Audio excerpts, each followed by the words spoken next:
ವಿದ್ಯಾರ್ಥಿಗಳೇ, ನಿಮ್ಮ SSLCಯ ಸರಣಿ ಮತ್ತು ಪೂರ್ವ ಸಿದ್ಧತಾ ಪರೀಕ್ಷೆಗಾಗಿ ನಾವುಗಳು ಸರಣಿಗಾಗಿ ಪೂರ್ವ ಸಿದ್ಧತೆಗಾಗಿ ವಾರ್ಷಿಕ ಪರೀಕ್ಷೆಗೆ ಅನುಕೂಲ ಆಗಲೆಂದೇ ಎಲ್ಲ ವಿಷಯಗಳಲ್ಲಿ ಕೂಡ ಮಾಡೆಲ್ ಕ್ವಶನ್ ಪೇಪರ್ಗಳನ್ನು, ಕೀ ಆನ್ಸರ್ಗಳನ್ನು, passing package, scoring package, question ಬ್ಯಾಂಕ್ಗಳನ್ನು ಹಾಕ್ತಾ ಇದ್ದೀವಿ.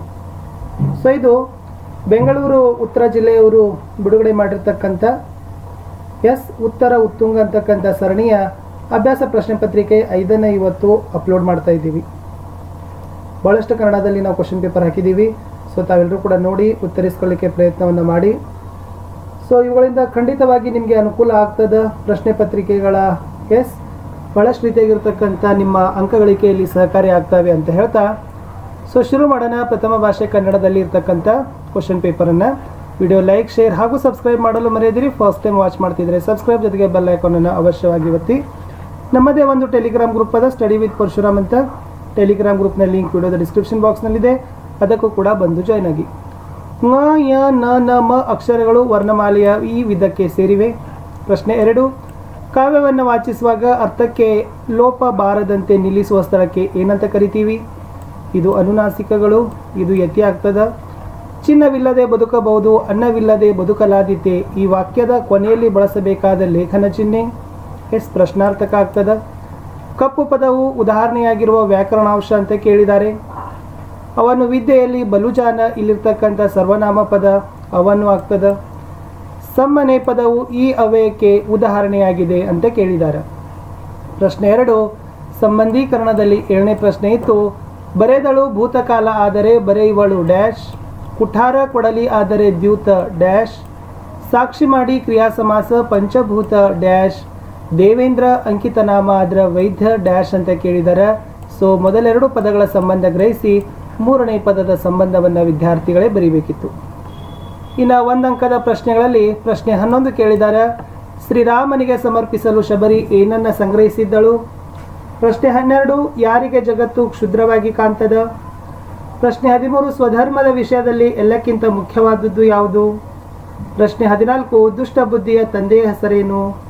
ಪ್ರಶ್ನೆ 15. ಕಾಡು ಮೇಡುಗಳ ಸ್ಥಿತಿ ಹೇಗಿದೆ? ಪ್ರಶ್ನೆ 16.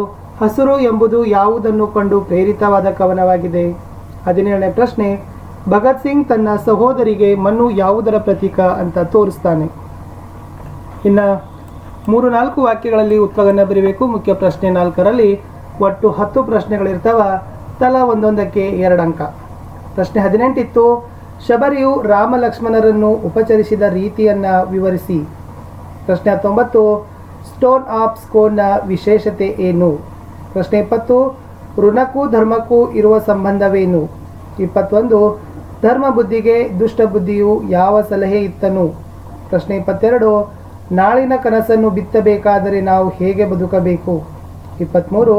ಕೃಷ್ಣನು ಆಮಿಷಗಳನ್ನು ಒಡ್ಡಿದಾಗ ಕರ್ಣನ ಮನದಲ್ಲಿ ಮೂಡಿದ ಭಾವನೆಗಳೇನು?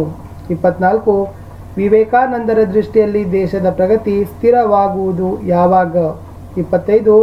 ವಸಂತ ಮುಖ ತೋರಲಿಲ್ಲ ಕವನದಲ್ಲಿ ಪ್ರಕೃತಿಯ ಸಂಭ್ರಮ ಹೇಗೆ ವ್ಯಕ್ತವಾಗಿದೆ? 26. ಮುದ್ದಣ್ಣ ಕವಿ ಗೋವಿಂದ ಪೈ ಅವರಿಗೆ ಏನೆಂದು ಸಲಹೆ ಕೊಟ್ಟರು? 27. ಮೂವರು ಕ್ರಾಂತಿಕಾರಿಗಳನ್ನು ಗಲ್ಲಿಗೇರಿಸಲು ಬ್ರಿಟಿಷರು ಕೊಟ್ಟ ಕಾರಣ ಏನು ಅಂತ ಈ 10 ಪ್ರಶ್ನೆಗಳನ್ನು ಏನು ಮಾಡಿದಾರಪ್ಪ ಅಂದರೆ 2 ಅಂಕಗಳಿಗೆ ಕೊಟ್ಟಿದ್ದಾರೆ. ಈ ಪ್ರಶ್ನೆಗಳಿಗೆ ಉತ್ತರವನ್ನು 2-3 ವಾಕ್ಯದಲ್ಲಿ ಉತ್ತರಗಳನ್ನು ಬರೀಬೇಕು. ಇನ್ನು ಮುಖ್ಯ ಪ್ರಶ್ನೆ 5ರಲ್ಲಿ ಕವಿ ಸಾಹಿತಿಗಳ ಪರಿಚಯಗಳಲ್ಲಿ ಜನ್ಮಸ್ಥಳ, ಕಾಲ, ಕೃತಿ, ಬಿರುದು, ವಿಶೇಷತೆಗಳನ್ನು ವಾಕ್ಯ ರೂಪದಲ್ಲಿ ಬರೀಲಿಕ್ಕೆ 28ನೇ ಪ್ರಶ್ನೆ. ವಿದ್ಯಾ ವಾಚಸ್ಪತಿ ಡಾಕ್ಟರ್ ಬನ್ನಂಜೆ ಗೋವಿಂದಾಚಾರ್ಯ. 29ನೇ ಪ್ರಶ್ನೆ ಕುಮಾರವ್ಯಾಸರ ಬಗ್ಗೆ ಕೇಳಿದ್ದಾರೆ. ಒಂದೊಂದಕ್ಕೆ 3 ಅಂಕ. ಪ್ರಶ್ನೆ 6ರಲ್ಲಿ ಮುಖ್ಯ ಪ್ರಶ್ನೆ. ಪದ್ಯ ಭಾಗಕ್ಕೆ ಪ್ರಸ್ತಾರ ಹಾಕಬೇಕು. ಘನ ವಿಭಾಗ ಮಾಡಿ ಛಂದಸ್ಸಿನ ಹೆಸರನ್ನು ಬರಿಬೇಕು. ಊರ್ವಿಯೋಳು ಕೌಸಲ್ಯ ಪಡೆದ ಕುವರಂ ರಾಮ ನೋರ್ವನೆ ವೀರನಾಥನಗೆಜ್ಞ ತುರಗಮಿದು ನಿರ್ವಹಿಸಲಾರ್ಪ ರಾರಾದೊಡಂ ತಡೆಯಲೆಂದಿರ್ದ ಲೇಖನವನೋದಿ ಅಂತ ಇದೆ. ನೋಡಿ, ಇದಕ್ಕೆ ಪ್ರಸ್ತಾರ ಹಾಕಿ ಘನ ವಿಭಾಗ ಮಾಡಿ ಛಂದಸ್ಸಿನ ಹೆಸರನ್ನು ಬರೀರಿ. ಇನ್ನು ಅಲಂಕಾರ ಹೆಸರಿಸಿ ಲಕ್ಷಣ ಬರೆದು ಸಮನ್ವಯಗೊಳಿಸಲಿಕ್ಕೆ 31ನೇ ಪ್ರಶ್ನೆ ಇತ್ತು. ಅಳಿರಿಯುತ್ತಿಪ್ಪ ಎಮ್ಮ ಒಡಲ ಬೇಗೆಯ ಬೆಂಕಿಯುರಿ ನಿನ್ನರಿಯದೆ ಪೇಳು ವಿಶ್ವಾಮಿತ್ರ ಅಂತ ಇದೆ. ಮುಖ್ಯ ಪ್ರಶ್ನೆ 8ರಲ್ಲಿ ಗಾದೆ ಮಾತು ಕೊಟ್ಟಿದ್ದಾರೆ. ಮಹತ್ವದೊಂದಿಗೆ ವಿಸ್ತರಿಸಿ ಬರಿಬೇಕು. ಮನಸ್ಸಿದ್ದರೆ ಮಾರ್ಗ ಅಥವಾ ಕೂಡಿ ಬಾಳಿದರೆ ಸ್ವರ್ಗ ಸುಖ. ಇನ್ನು ಎಸ್ 6 ಸಂದರ್ಭ ಸಹಿತ ಸ್ವಾರಸ್ಯವನ್ನು ಬರಲಿಕ್ಕೆ ಹೇಳಿಕೆಗಳನ್ನು ಕೊಟ್ಟಿದ್ದಾರೆ, ವಾಕ್ಯಗಳನ್ನು ಕೊಟ್ಟಿದ್ದಾರೆ. 33ನೇದಿತ್ತು, ಯಾರನ್ನು ತುಳಿದರೇನು, ಎಲ್ಲಿ ಹೆಜ್ಜೆ ಹಾಕಿದರೇನು, ಎಲ್ಲವೂ ಅಷ್ಟೇ ಮಣ್ಣು ಮಣ್ಣು. 34, ಮೈಸೂರು ಸಂಸ್ಥಾನಕ್ಕೆ ಮಾದರಿ ಮೈಸೂರು ಎಂಬ ಕೀರ್ತಿ ಪ್ರಾಪ್ತವಾಯಿತು. 35, ಈ ಸಮಷ್ಟಿ ಮನಸ್ಸಲ್ಲಿ ಎಲ್ಲರೂ ಇರುತ್ತಾರೆ. 36, ಹೊಡೆದರೋ ಗುಂಡ ಕರುಣ ಇಲ್ಲದಂಗ. 37, ಹಸುರತ್ತಲ್ ಹಸುರಿತ್ತಲ್ ಹಸುರೆತ್ತಲ್. 38, ಜಾನಕಿಯ ಮಗನಿದಕ್ಕೆ ಬೆದರುವನೆ ಅಂತ ಏನು ಮಾಡಿದಾರೆ ವಾಕ್ಯ ಹೇಳಿಕೆಗಳಿದ್ದಾವೆ. ಸಂದರ್ಭ ಸಹಿತ ಸ್ವಾರಸ್ಯ ಬರಿಬೇಕು. ಪದ್ಯ ಭಾಗವನ್ನು ಪೂರ್ಣಗೊಳಿಸಲಿಕ್ಕೆ 39ನೇ ಪ್ರಶ್ನೆ ಇತ್ತು. ಅಂತ್ಯಂಬ ನಾರ್ಗೆ ಹಿಡಿದು ನುಡಿದ ಮೊರೆಗೆ, ಒಡವೆ ಎನ್ನರ್ತಿ ಗೀತೆ ಹಿಡಿದು ಕುಂಭ ಸಂಭವವರೆಗೆ. ಮುಂದೆ ಅಡಕವಾಗಿರುವ ಮೌಲ್ಯ ಆದರ್ಶಿ ಸಾರಾಂಶ ಬರಲಿಕ್ಕೆ 40ನೇ ಪ್ರಶ್ನೆ ಇತ್ತು. ಯುಗ ಯುಗಗಳ ಹನಿ ಬರೆಹವ ಒರೆಸಿ, ಮನ್ವಂತರಗಳ ಭಾಗ್ಯವ ತೆರೆಸಿ, ರೆಕ್ಕೆ ಬೀಸುತ್ತ ಚೇತನಗೊಳಿಸಿ, ಹೊಸಗಾಲದ ಹಸು ಮಕ್ಕಳ ಹರಸಿ ಹಕ್ಕಿ ಹಾರುತ್ತಿದೆ ನೋಡಿದಿರಾ ಅಂತಕ್ಕದನ್ನು ಕೊಟ್ಟಿದ್ದಾರೆ. 8 ವಾಕ್ಯಗಳಲ್ಲಿ ಉತ್ತರವನ್ನು ಬರಲಿಕ್ಕೆ 41ನೇ ಪ್ರಶ್ನೆ ಇತ್ತು.